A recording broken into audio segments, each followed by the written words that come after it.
En este vídeo te voy a enseñar cómo funciona una de las soluciones de Data Science más utilizada en el mundo empresarial, que son los sistemas de recomendación. Además, vamos a replicar en Python y desde cero el sistema de recomendación que utilizó Amazon en sus inicios para reventar el mercado y que desde entonces ha sido copiado por e-commerce de todo el mundo. Y para finalizar, vamos a ver cómo disponibilizar nuestro modelo mediante una API e incluso crearemos una web demo muy sencillita, pero que nos permitirá entender cómo funcionaría este sistema en un e-commerce real. Va a ser un vídeo súper práctico, súper interesante, así que vamos a por ello.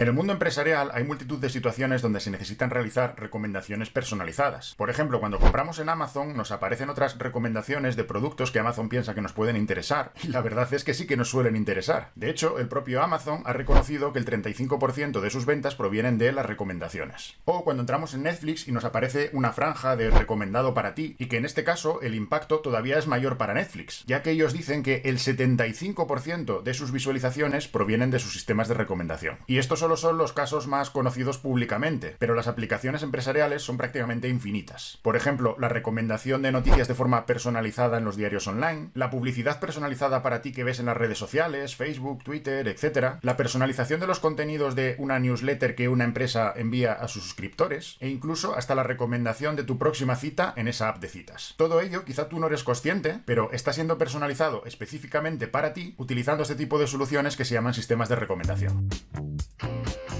Bueno, ya hemos visto diferentes ejemplos de aplicaciones a casos de negocio, pero ahora necesitamos entender el caso general. Es decir, cómo funciona un sistema de recomendación y para qué tipo de proyectos empresariales o de problemas de negocio puedo utilizarlos. Bien, pues de forma general podemos construir un sistema de recomendación siempre que podamos partir de una matriz entre usuarios e ítems. Y aquí cuando digo usuarios es un poco el término técnico, pero me refiero en sentido amplio, es decir, podrían ser desde los propios usuarios de una app hasta los clientes de una empresa o los miembros que están apuntados a una app de citas, etc. E igualmente pasa con el término ítems, es el término técnico, pero en función del caso, pues eso podrán ser productos, podrán ser artículos de periódico, podrán ser canciones, podrán ser películas, podrán ser libros, y la matriz, por tanto, pues será los productos que ha comprado cada cliente o los posts del blog que ha leído cada usuario. El caso es que a partir de esa matriz nosotros podemos aplicar fórmulas matemáticas para medir la similitud entre los componentes de la misma. Es decir, podemos calcular cuánto se parecen entre sí cada uno de nuestros usuarios o cuánto se parecen entre sí cada uno de nuestros ítems. Ya expliqué este concepto con todo detalle, incluso poniéndolo en una pizarra en el vídeo de la startup, así que no lo voy a volver a explicar aquí, pero sí te voy a dejar ese vídeo como una tarjeta al finalizar este, porque si te interesa el tema es muy conveniente que lo veas y además de que es 100% complementario con este.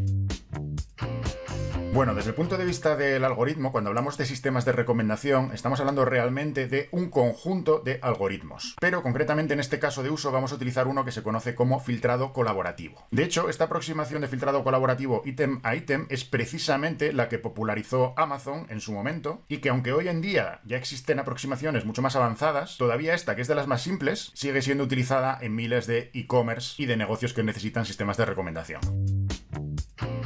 Bueno, y ahora que ya conocemos el algoritmo, vamos a ver cómo lo podemos implantar. En este caso vamos a usar Python como lenguaje de desarrollo, Visual Studio Code como editor, Pandas para las tareas generales, Scikit-learn para crear el recomendador, FastAPI para disponibilizar el modelo final y HTML para crear una web sencillita pero que nos sirva como demostración. Y en nuestro caso vamos a imaginar que tenemos un negocio, un e-commerce que vende libros y queremos crear un recomendador para añadir dentro de la web una franja de otros libros recomendados de forma personalizada que nos sirva para incrementar el ticket medio de los clientes. Esta recomendación se basará en los libros que actualmente el cliente está viendo y que por tanto eso es un signo de que está interesado en ellos. Y como estamos utilizando los libros que está viendo actualmente para recomendar nuevos libros, estamos en una recomendación de ítem a ítem. A nivel de arquitectura vamos a simular que existe un servidor web donde corre nuestra tienda y para ello voy a utilizar una extensión de VS Code que se llama Live Server, después te lo voy a enseñar, pero de momento vamos a entender cómo funciona el flujo de la arquitectura. Cuando un usuario accede a nuestra página y está viendo, por ejemplo, un libro, la ficha de producto del libro en el navegador por supuesto le va a mostrar esa página, pero además va a ejecutar un código JavaScript que lo que va a hacer es llamar a un servidor de aplicaciones donde vamos a tener corriendo nuestra API y esa API básicamente lo que va a hacer es recibir el nombre del libro que está viendo el usuario en ese momento en la página web como input y va a ir a consultar a la matriz de recomendaciones que ya tendremos construida, que es esa matriz ítem a ítem que decíamos antes y que la tendremos guardada como un archivo pickle para decir, oye, el usuario está viendo este libro, ¿qué otros libros se le parecen parecen a este. Y como resultado de esa función, se van a elegir los 3 libros más parecidos y por tanto recomendados, y la API le va a devolver al servidor web la información de esos 3 libros para que el navegador lo muestre como una franja de recomendados. Bueno, antes de continuar, déjame avisarte que este proyecto es ya de una dificultad media y que por lo tanto doy por sabidas ciertas cosas de programación en Python y ciertos fundamentos de Data Science, pero si tú todavía no estás a ese nivel y sin embargo sí que quieres hacer un caso práctico en otro contexto de negocio y que sea 100% orientado a principiantes, puedes apuntarte gratuitamente a Tu Primera Semana en www.tuprimerasemana.com. Es una experiencia online en la que durante una semana simularemos que eres un Data Scientist Junior y donde de forma guiada irás haciendo pues el trabajo típico de un Data Scientist para que puedas ver si es algo que realmente te gusta y se te da bien o no. No hace falta ninguna experiencia previa en ese caso y como te digo es 100% online y gratuito. Si quieres puedes apuntarte ya mismo en www.tuprimerasemana.com o si no también pues voy a dejar el link en la descripción.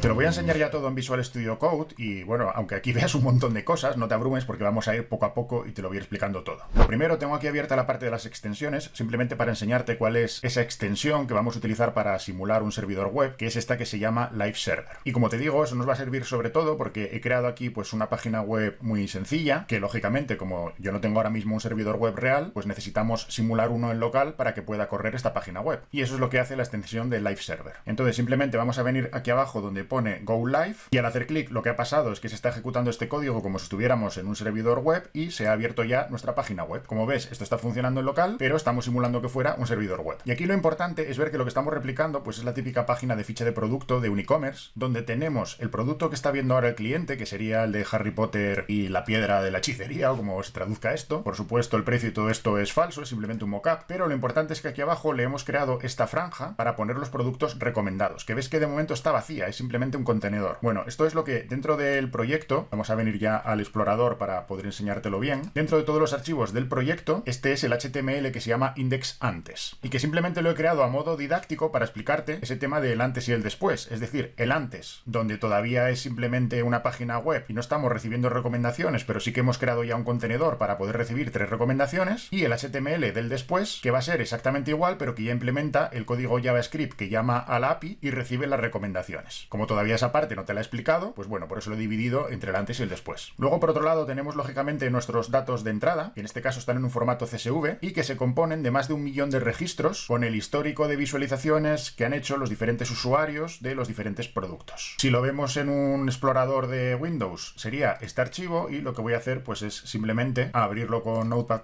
para que puedas tener una previsualización de qué es lo que incluye este archivo. Como ves, lo que tiene es un ID, que esto es el identificador del ítem, del libro en este caso, tiene el título, tiene un identificador del usuario, tiene la puntuación de la reseña que el usuario ha puesto a ese libro y tiene la URL de la imagen de la portada de ese libro. Por tanto, muy sencillito en cuanto a las columnas, pero si nos vamos a las filas, ves que estamos manejando pues más de 1 millón de registros, que va a ser el histórico con el cual nosotros estamos alimentando nuestro recomendador. Explicado eso, los otros 2 archivos importantes, que son los scripts de Python, son este que se llama recomendador de creación de la matriz, que como su nombre indica, lo que hace es la propia creación del recomendador y su ejecución para llegar a esa matriz final de recomendaciones, y luego tenemos el recomendador API, que lo que hace es crear la API para poder dar el servicio que vimos anteriormente en la arquitectura. Luego este otro archivo, que es un pickle, es simplemente la matriz de recomendaciones, es decir, el resultado de ejecutar todo el proceso, que ya la he dejado aquí metida porque esto es realmente lo que nos genera el script del recomendador creación de la matriz, pero que como estamos trabajando ya con un montón de datos, pues tarda bastante en ejecutarse y entonces, bueno, pues la he dejado ya creada para poder hacer más rápidamente la exposición de este vídeo. Luego tenemos el diagrama de la arquitectura que te presenté antes y este archivo que, bueno, simplemente lo incluye todo lo anterior comprimido y que es lo que te vas a poder descargar si quieres para que puedas replicar este proyecto. Dicho eso, vamos a ver muy rápidamente, sin entrar en los detalles del código, qué es lo que se hace en cada uno de estos 2 scripts, sobre todo para entenderlo. Así que vamos a la parte de la creación de la matriz, donde lógicamente lo primero que hacemos pues es cargar los datos y hacer una serie de correcciones de calidad de datos y de preparación de datos. Después, haciendo un pivot table, estructuramos los datos originales con el formato que vamos a necesitar para después poder hacer el cálculo de la similitud, y sobre todo la parte más interesante pues es aquí, ¿no? Cómo hacemos la similitud. Entonces, para esto lo que estamos haciendo es utilizar la clase cosineSimilarity de scikit-learn, que la hemos importado aquí arriba. Como te digo, los detalles de cómo funciona esto a nivel analítico los tienes en el vídeo de la startup, que te lo voy a dejar como una tarjeta a la finalización de este. Por tanto, bueno, toda esa parte pues no la voy a volver a repetir. Y luego finalmente pues ya lo que hacemos es pasar el resultado de esa matriz de similitud a un dataframe de pandas y convertir ese dataframe a un formato largo, que sería simplemente tener el identificador del ítem, que va a ser el input, en la primera columna, y y luego en la segunda columna los identificadores de todos los ítems y luego ya la similitud. De tal manera que cuando queramos hacer una búsqueda o la API tenga que hacer esa búsqueda, pues simplemente localiza el identificador de input, se queda con esos registros y ya dentro de esos registros, que van a estar en la escala seguramente de las decenas o centenas como mucho y no en las escalas del millón como la original, pues puede devolver una respuesta. O sea que digamos que esto simplemente es cambiar la estructura para que funcione más rápido. Y finalmente, cuando ya tenemos esa matriz larga, pues la guardamos como un pickle. Un pickle ya sabes que es el formato interno que utiliza Python y que bueno, está muy bien porque también está bastante comprimido y nos respeta toda la tipología de datos que hemos creado antes y toda la historia. Pero lo importante es que digamos, se genera este pickle para que cuando llegue una petición en tiempo real, pues lógicamente no tenga que ejecutar todo el proceso del recomendador en tiempo real, que eso tardaría mucho y no le daría una respuesta al usuario inmediata. En lugar de eso, nosotros tenemos precalculada esta matriz, que tú la puedes precalcular, pues por ejemplo, todas las noches, y luego ya en tiempo real, cuando a la API le llega una petición, simplemente consulta esta matriz y devuelve las recomendaciones prácticamente de forma inmediata. Y hablando de la API, como sabemos, eso está en el siguiente script, que esto pues nada, es muy sencillo, simplemente utilizamos FastAPI. Aquí tenemos que configurarle esta cosa de los cores para que funcione con el servidor local que vamos a tener, y como te decía, básicamente esto lo que hace es carga esa matriz en memoria y aquí ya pues definimos la propia API. Definimos dónde tenemos que llamar a la API y el parámetro que tiene que recibir, que es únicamente el identificador del libro que está viendo el usuario. A partir de ahí lo que hace es la búsqueda dentro de esa matriz y me va a devolver el número de recomendaciones que yo le pida, que es este n, y que por defecto se lo hemos definido aquí como 3. Y que tendría que ser 3 porque dentro de nuestra web recuerda que hemos hecho un contenedor con espacio para 3 elementos. Vale, pues entonces para que esto pueda funcionar, recordemos que lo que tenemos de momento es un servidor web corriendo, que es lo que activamos antes con Live Server, pero ahora necesitamos simular nuestro servidor de aplicaciones donde va a estar corriendo la API para que esa API pueda recibir solicitudes y devolver la respuesta. Y entonces para hacer esto lo que tienes que hacer es lanzar el servidor Ubicorn, simplemente copiando esta parte de aquí, le voy a dar a Control C y ahora venimos a la terminal, la ejecutamos y como te digo, básicamente esto lo que va a hacer es levantar el servidor para que la API ya quede a la escucha, aquí nos lo dice, y entonces ya en este momento si nos vamos a la web de Index después, que como te decía es exactamente la misma que la de Index antes, pero que ya contiene aquí este código que es el que hace la llamada a la API para recibir la respuesta y mostrarla dentro de los contenedores que habíamos preparado, y entonces ahora lo que vamos a hacer es detener el servidor web que teníamos corriendo, le vamos a hacer clic aquí donde pone port, ¿vale? Ya me dice que el servidor está apagado y ahora voy a volver a activarlo para lanzar la web de Index después y ver lo que pasa. Así que vamos a ver si todo está funcionando. Le doy a Go Live, ¿vale? Y ya vemos que se me abre de nuevo el navegador y ahora sí que ya tenemos los productos recomendados, que para el caso de que el usuario estuviera viendo este libro de Harry Potter, pues lo que nos ha elegido son otros 2 libros de Harry Potter, que obviamente tiene sentido, y un tercero que pone algo así como El león, la bruja y el armario, que me suena que esto es algo como de Narnia o algo así, o sea, también una cosa fantástica para niños, similar a Harry Potter. Por lo tanto, pues tiene todo el sentido del mundo y seguramente el usuario que esté interesado en este libro, que era el que estaba mirando, pues muy posiblemente también le puede interesar alguno de estos otros y con suerte nos lo va a comprar también y vamos a incrementar, por tanto, el gasto que ese usuario ha hecho en nuestra tienda. Bueno, pues en este vídeo hemos creado un recomendador que, aunque está lógicamente muy simplificado, nos ha servido para entender cómo funcionan este tipo de soluciones. Y además te ha dado también una idea de cómo se aplica Data Science en el mundo real. Como siempre digo, este es un ámbito en el que tienes que combinar negocio con analítica y con programación. Y precisamente por esa dificultad, en pocos sitios se explica y se enseña de manera correcta. Pero bueno, para eso estamos nosotros aquí, tanto en este canal de Data Science for Business como en nuestros programas formativos para los que ya queráis apostar más en serio por desarrollaros en esta profesión. Nada más, espero que te haya gustado y nos vemos en el siguiente vídeo de Data Science for Business.